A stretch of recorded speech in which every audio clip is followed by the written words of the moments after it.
This is Pet Life Radio. Let's talk pets.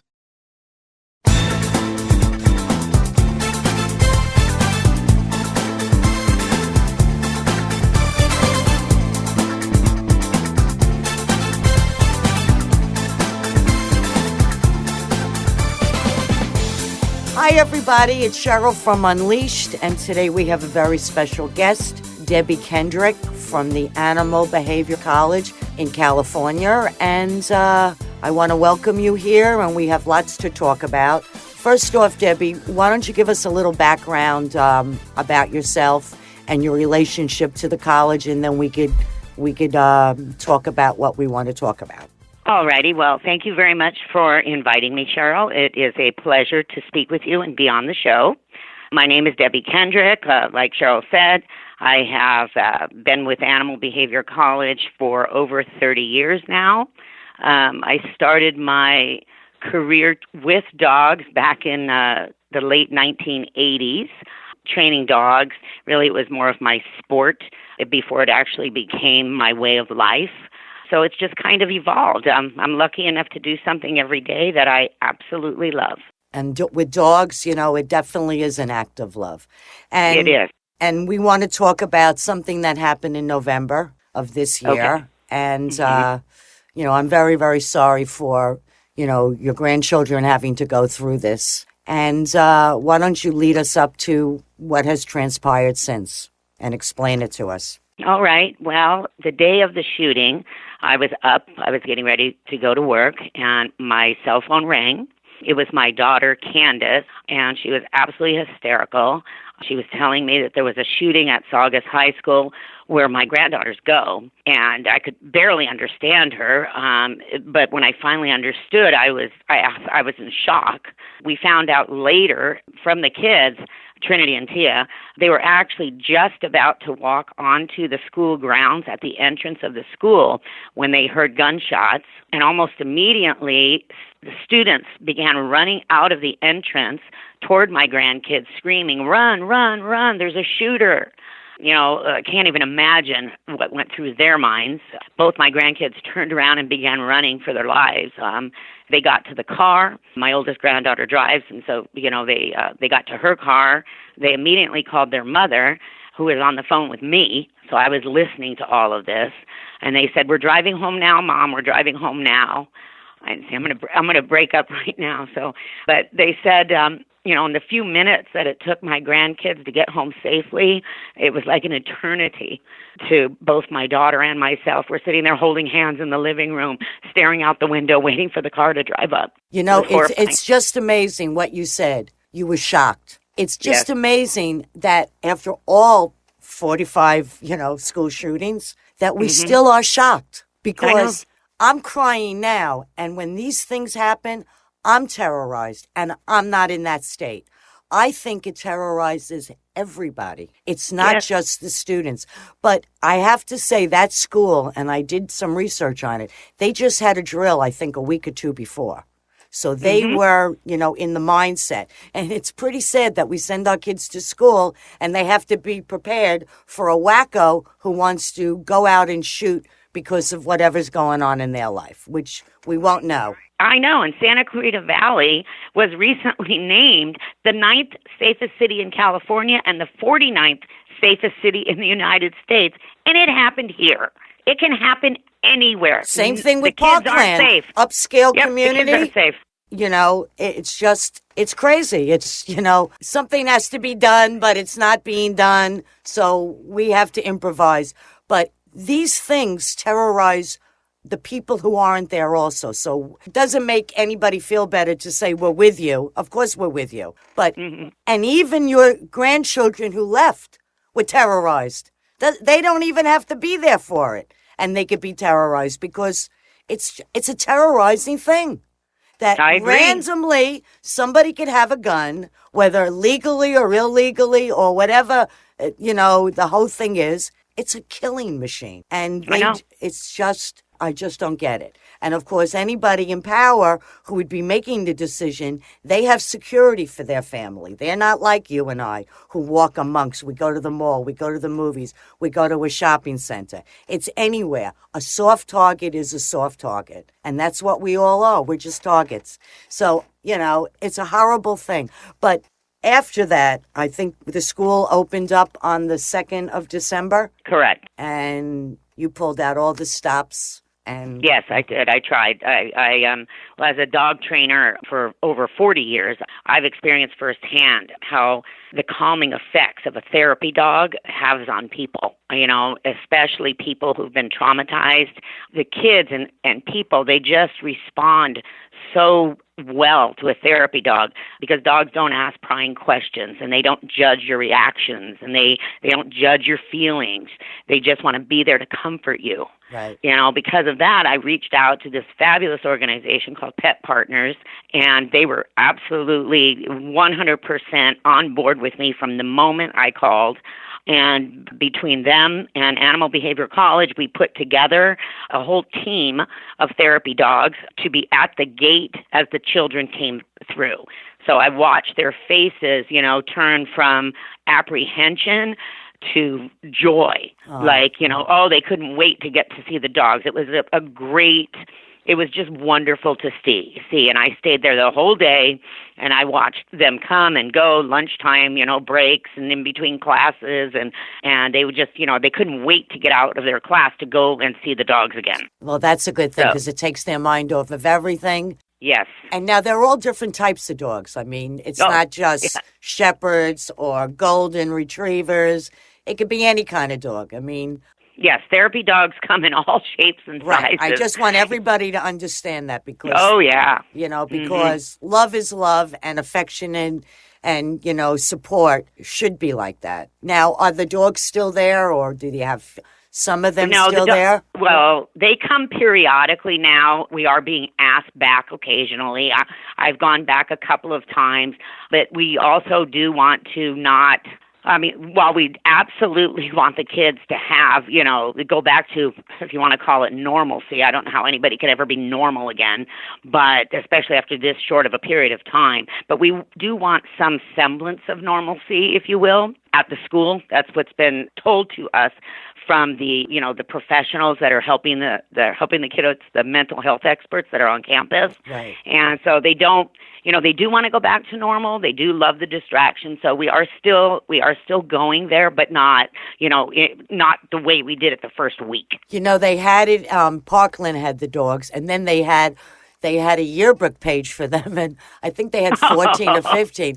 They were all in the yearbook. They had their own page, and that's why I asked, were they different? Because all of these dogs were different, just like people. But it was just so great. They took photographs of headshots of each dog. So I'm sure they will be asked back because it's a good thing for the kids. It really is. It is a distraction. It really is. There is no new normal. And what's new normal? Having a research officer at your school that has a gun? Really? I didn't go to school like that, did you? No, absolutely not. It's bizarre to me. Like I said, I was in shock. It's just bizarre. I don't even know any other word to describe it. Right. And it's shock. It's still shock, even though you could see it every night on the news. But it is shock. Absolutely. Because nobody could believe that it could ever happen to them. That's what they all say. And it's true. I can't believe it. You can't believe it. I could walk out of here and who knows? But exactly. And how are your grandchildren doing now? What you said one a senior? I mean, she drives, so she must be. She's a senior, right, and the other one's a freshman, and they're doing surprisingly well. And I do give credit in part due to the Saugus High School staff and the commitment that they have to the kids. They still have mental health experts on campus at all times, and the teachers are so sensitive to what the children have been through. I mean, they're just super, super supportive.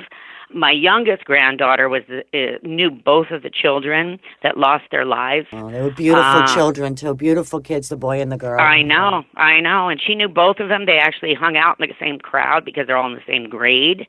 And so it especially hit her very hard. And her mother and I and the kids have gone to a few vigils that they've had at the park. We have a local park here called Central Park, and it was pretty amazing. The parents of the kids that lost their lives actually spoke at this, and over 10,000 people came. People were actually parking their cars at the mall and Ubering to the park. Just shows you how people want this to stop. Yes. It's it hurt this community. It's really, really hurt this community. And so they banded together. Everybody here has banded together. It's been an unbelievable support. But unfortunately, what can we do about it? That's Nothing. The problem. It's great to have all the support. It's great to go to the park. It's great to hear. It's great to help with the dogs. It's great to do all of that. But I want to make it stop, Cheryl. I'm with you. And that's why we have elections. But it's even more than that. It's just the mentality of the gun. Whether he got it legally or, we know how he got it. He got it from. Right. I think some parents going to have to take it on the chin for some of us, because they're really not responsible gun owners when you leave something that's available. And you don't see the signs. There must have been signs. I just can't believe somebody woke up one day and said, I want to be an idiot and kill people and then kill myself on my birthday. Really? But I have to say that in my reading about this school, they did have drills previous, and even kids were trying to help, the injured. So they were actually involved. This was, I think, not that it'll be... the people that are going to be affected are going to be affected. We know what happened with Columbine. They're not right. These kids do get affected. Your grandchildren, I hope, will be, scathed from this because they got out right away. They had love surrounding them. And maybe because of the way your community came together. When Columbine happened, that was a shockaroonie. Nobody could believe what went on, Right. It's just, but I want to ask you, as far as, what is it, Pet Partners is the organization that helped you? Correct. So they get dogs at shelters, right? Actually, they are an organization that tests therapy dogs, and then you become part of the organization. So they are not actually training dogs or getting dogs or adopting dogs. They're an organization, like I said, that tests, and then they form a group, and they actually have a service, for lack of a better word, like kind of like that guy unit. That goes out and looks for the kids when they get missing. Yes, they have like a crisis unit as part of Pet Partners. So when I called, they transferred me over to the crisis unit, and they just were on it. They were on it, and I even kept trying to pay. I'm like, I have no problem giving a donation. I know this is like short notice, and they said, absolutely not. We do not benefit from crisis. We will not accept a dime. Every one of the Pet Partner teams were all volunteer. Some people drove 2-3 hours to come. I gotta hook up with them and have them on. I'd love to hear about their story too. I'm really big. My big focus is, of course, I love all animals. Right. Dogs, I think every home should have at least 2 dogs. You have 2 cars. I agree. You have 2 phones or more, if you can. If you live in a little apartment, I could understand it. But we need to get rid of these animals out of these shelters. They just adopted a dog yesterday. He was in the shelter for 500 days. Oh, my gosh. 500 That's terrible. days. And the look of the guy who adopted him, priceless. But there's just so many. And, there are full-bred dogs in there. It's just, Sure.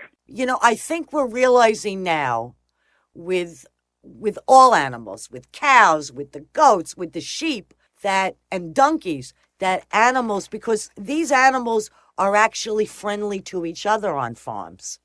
I get a lot of videos, the donkey and the cat and the horse and the dog and and the deer comes to visit their dog. Animals just want to spread, they're all about kindness. And what do? We throw them in a shelter or we hunt them down. Yes, I know. I know. Talk about wackos. Yeah, we imprison them. Yeah, and then we put them. Then we put them in a zoo, and people collect money to look at them. Yep. Well, I know. I want to take a break, and then I want to talk some more about maybe what we can do to change the tide, because, I'm only one, but I could only do what I could do, and you're only one, and you could do what you could do. So we'll be right back after our sponsor.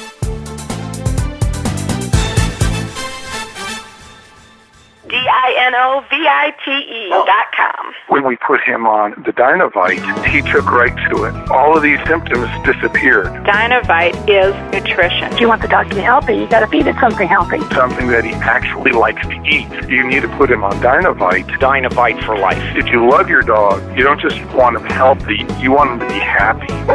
You won't believe how happy your dog will be. DINOVITE.com.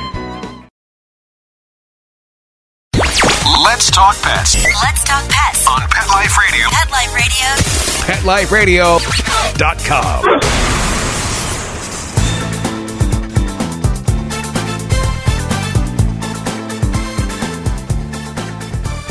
Okay, I'm back, and we're talking to Debbie Kendrick from the Animal Behavior College out in California, and she was telling us about an event that happened to her family personally in the high school where her two granddaughters go to school.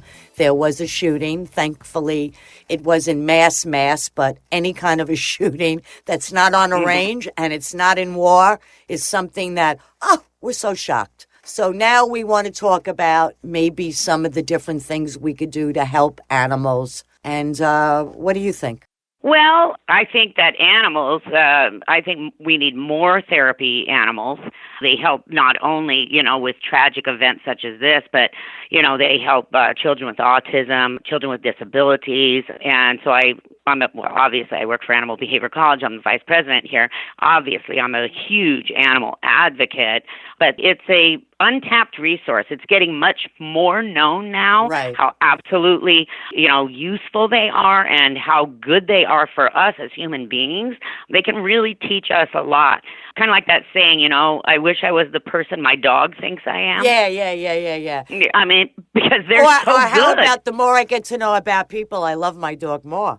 There you go. That's exactly correct. Exactly correct. So I definitely feel that we've just the tip of the iceberg. Well, I think with the VA, and I had Sharon Callahan on. She's also I got through the ABC, and the VA does not recognize service dogs. They are not military intelligence and all of that. But it really does help the returning soldiers. And let's face it, the soldiers that are coming back today, other than in previous wars, like Vietnam, because those soldiers didn't come back they are coming back with tragic wounds, and they do need help. And, anybody who's been to war comes back with the visions, the nightmares. If they could get away from it and they could I've had friends that they were fine and dandy. 25 years later, they committed suicide. Wow. So they hold it in. They want to be brave or whatever, but dogs really do help. And for a lot of the servicemen who have the tragic wounds, an arm was lost, or a leg, or two legs, they need these dogs to do things for them. So. Right, and they don't need to be looked at and pitied, and the dog doesn't. A dog doesn't do that. They just love you unconditionally. They don't look at you any differently as if you have one arm or two arms. That's the beauty of them, and that's why, the servicemen and women need that, because it is a hard transformation to come from being a soldier to being a civilian and trying to fit into a new. Mm-hmm. On the record, because I've watched some documentaries about some of the soldiers high up there that were overlooked for positions because he got a service dog that helped him, and they don't want to recognize that. I don't know why. They're so backwards about so many things. And just people who go through a traumatic experience like what your granddaughters almost went through. Right. Because Right. they know somebody who died at their young age. That's traumatic. They heard horrifying. gunfire. That's Horrible. traumatic. That is, so we really need to get on board with even horses. Horses have always been good for children to ride them. Autistic dogs are fabulous with autistic kids. They understand them and they push Yes. and they push and they push until they're accepted. And it opens up a whole new world for an autistic child, especially a child that is nonverbal. Correct. So I think what your school does about training, people, and from the gals that I've interviewed, including yourself, they've had other lives. They've had other professions, and this is all passion for them to train. Absolutely. To train these dogs. And, even I had a Stella on. She's into big, large animals, farm animals, ranch. That's my passion. I think we need more vets that go to the farms and the zoos. I mean, we don't need no offense to anybody out there who's a veterinarian in one town. And yet. Many. Right. And there's some that specialize in birds. And then we got cats and we got snakes and we got dogs. But the ones, like for the large animals, the horses, the cows, the zoo animals, I think that might even be a separate thing in itself. But, that's really where I think we need help, because those animals are becoming pets. People are having donkeys for pets and sheep. I mean, talk about goats. They're doing goat yoga. Well, they're pets now. I mean, I get videos sent to me. I got pictures of cows going in houses, deer going in houses. Yes, I know. There's donkeys that do therapy work. Donkeys that go into the schools. Miniature horses that go into the schools as a therapy animal. Donkeys are fabulous. Donkeys are very smart. They're very sure-footed, and they're very, very smart. So Yes, I can they are. understand that. That's what we need to tap into, because there's just too much, they're just animals. Well, no, they're our family. And I'd rather spend time with them sometimes. I mean, come on, we've all thought of when I can't wait to get home, watch a movie, order in, and get on the couch with my pet and just chill for the night. I mean, how good is that? That's the best. Doesn't get any better, Cheryl. It doesn't get any better. Nope, not at all. Nope. I mean, I'm going to get another dog. Right now I have two cats. I have a Maine Coon and I have a Tabby, who are getting up in age. But, and I've had some issues with my eyes. So my Maine Coon kind of is like a support dog. He has to I have to follow him. Like, he knows my routine. He knows when my coffee is ready. I'll say, let me know when the coffee's ready. And son of a gun, he comes in there and he stares at me. Of course, it's the smell. He Right, must but so what? He gets it. Hello? Who would believe this? But, he stops now in the hall. He stops and Right. turns around like, am I following him? Yeah, I am. Don't stop. I'll trip. Right.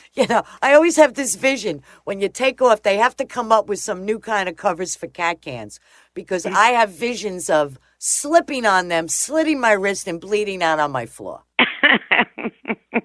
They got to come up with something I shouldn't different. be laughing, but that was a funny visual, Cheryl. Yeah, but that's what it is. I mean, when you trip, you trip. You go That's in there true. at night and you don't have that little night on, and he decides he wants to sit on that rug in front of your kitchen sink. Hello? I know. So how many animals do you have? Well, that's a sad subject for me right now. I had 4 dogs for the last 12 years. I have 3 dogs that were 12. I'll explain what I mean by that in a minute. And then a 3-year-old lab. I had one dog that two of my 12-year-olds passed away in the last 60 days. Oh my gosh! Oh, I know. terribly heartbreaking. I know. But I know. Debbie, But the I have best one place other. to bury the pet Right. is in the heart Right. of the I have owner. another one. I have another 12-year-old. She's doing great. And then obviously the 3-year-old lab is doing great. And so, but I'll be looking to expand, because 2 dogs is not enough for me. Good for you. That's what I like to hear. I'm very sorry for your loss. Thank you. I appreciate it. We all go through it. It's the worst day. They give us the best days of their lives and one really crappy day. It's a hard one. I know. We've It's a all hard gone one. through it, very hard. But, the best place to bury a pet is in the heart of the owner. And, when you do get, and the dogs that we love, or the animals, especially you've had them 12 years, the best thing you could do is find love with another animal and save them. Well, of course. My dog would want it no other way. Yep. My dog would want it no other way. They would be appalled at me if I did not save another one. Wow. What kind of dogs were they? Big dogs? You like big dogs? Oh, yeah. All my dogs were big. The two that passed were mixes. One was I think she was maybe Rottie Shepherd mix, not quite sure. And then the other one was a lab mix. I thought I saw a picture of you with a big poodle. No, I don't have a poodle, although I love poodles. No, I have a thought shepherd. Maybe that's what it was. It's a big shepherd. I have a big fluffy shepherd. She's a long-hair shepherd, actually. Okay, maybe that's a picture I saw. I did see a picture of you, but I had a big poodle, a standard. I love them. They are brilliant. Yes. They are brilliant, without a doubt. And for themselves, yippee, yep. You don't want to get a dog who's smarter than you. I know. That could be problemac, you know? They can manipulate you. Oh, I need a cookie. Yeah, exactly. I need a cookie. Oh, I'm glad we made each other laugh on such a serious, sad note. I know. And I really wish for your grandchildren that eventually this fades, especially the 18-year-old. She'll be going away to college. She'll have other images in her head. So maybe that could help. And, we just have to be vigilant. And, I don't know what else we could do except live our lives. You don't want to give any power to anybody else. But that's exactly correct. I think it's wonderful with the dogs.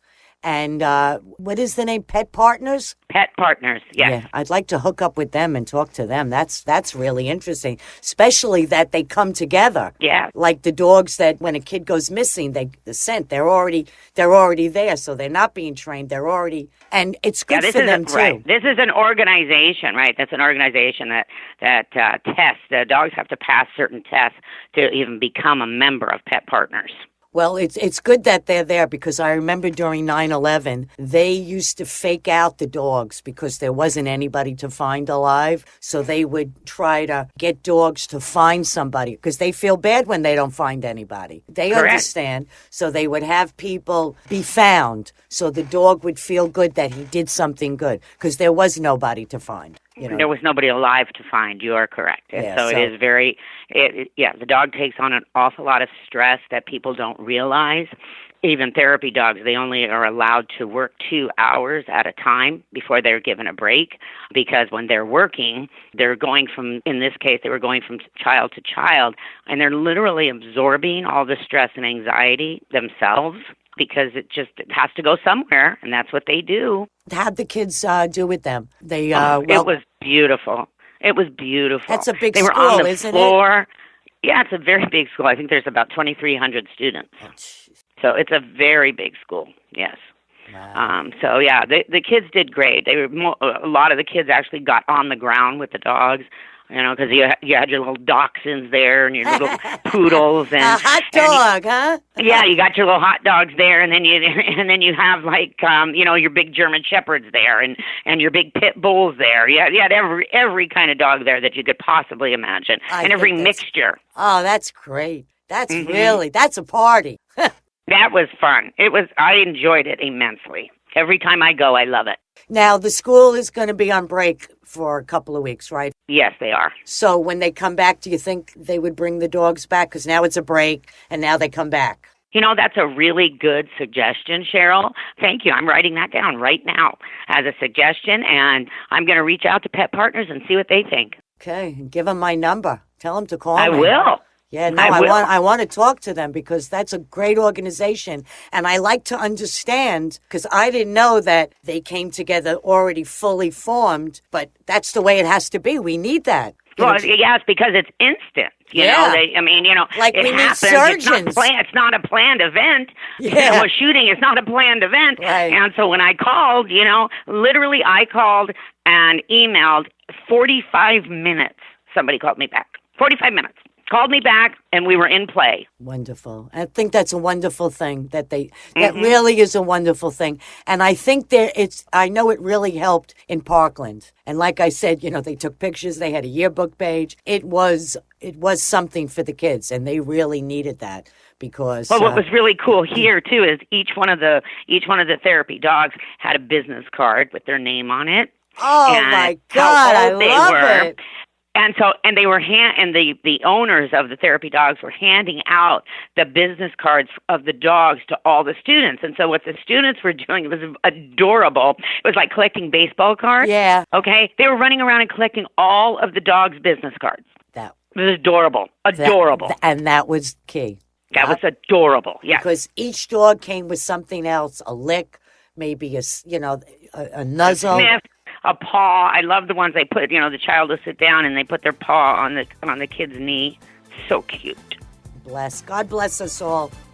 Yes. Well, I'll tell you, it was wonderful having you. I'd like to have you come back. Good news I'd love to, only. Cheryl. You'll tell us all about your new guys that you're getting now, the two I new will. dogs. And I wish for you and your family prayers, peace, comfort. And I want to tell everybody to live life unleashed. I want to thank Mark, my producer, and we'll see you next time.